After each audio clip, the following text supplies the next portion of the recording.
मित्रांनो, आपले जीवन खूप सुंदर आहे. याला पाहण्यासाठी तशी दृष्टी पाहिजे.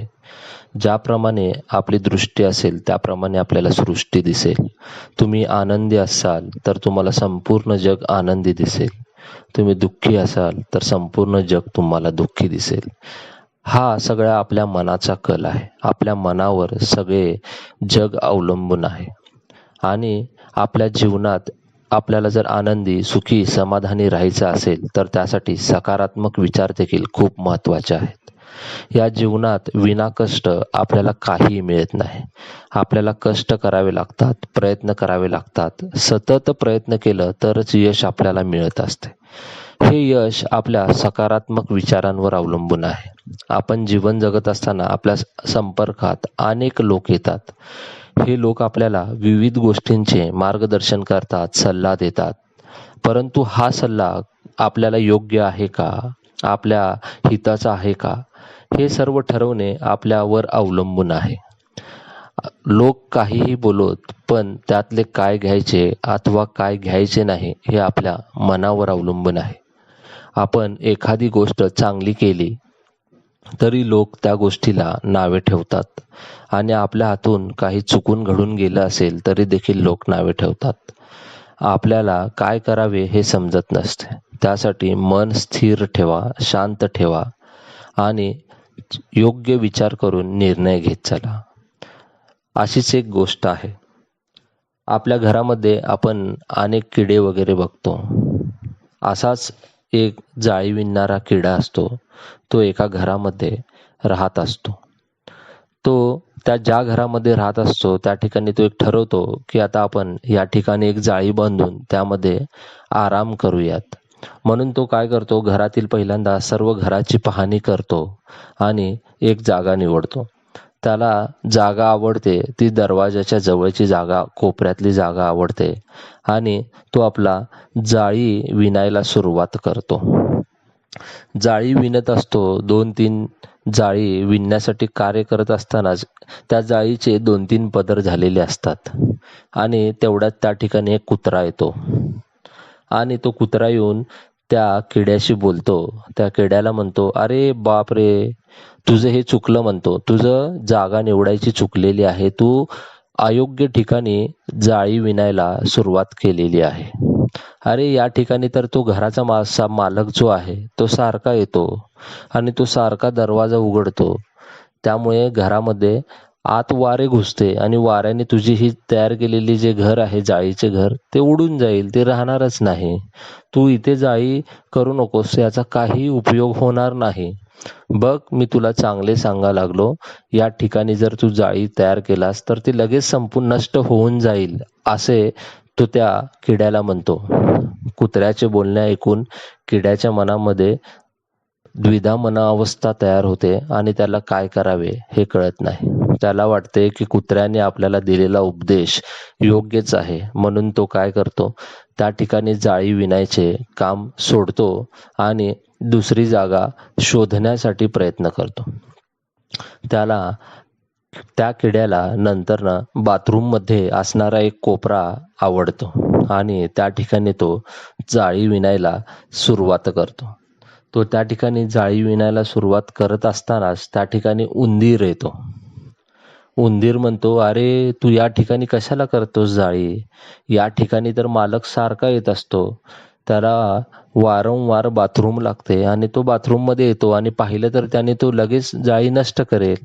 आणि या ठिकाणी या घराची जी मालकीण आहे त्या मालकिणीने स्वच्छ करण्यासाठी एक महिला लावलेली आहे हे बाथरूम स्वच्छ करण्यासाठी.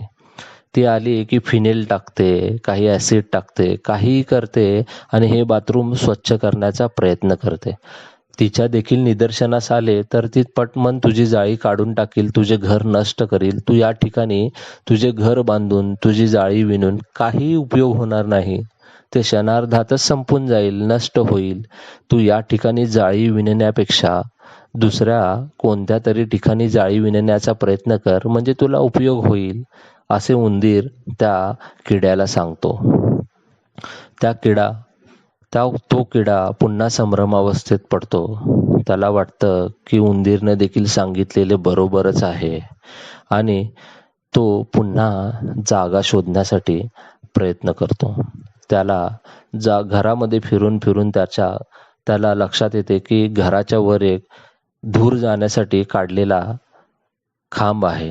त्या ठिकाणी चांगली जागा आपल्याला मिळेल. म्हणून तो त्या ठिकाणी जाळी विणण्यासाठी जातो आणि जाळी विणत असतानाच त्या ठिकाणी उडत उडत एक कबूतर येते आणि कबूतर येऊन त्या किड्याला म्हणते, "अरे, तू या ठिकाणी कशाला जाळी विणतोस?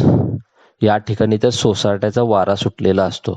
इतका जोरात वारा असतो की ते वारा वाहत आल्यानंतर ना तुझी जाळी उडवून घेऊन जाईल. त्या जाळीबरोबर तू सुद्धा उडून जाशील. तू या ठिकाणी जाळी बांधू नकोस, कारण या ठिकाणी जाळी विणून तुझा काहीही उपयोग होणार नाही," असे त्या किड्यास म्हणतो.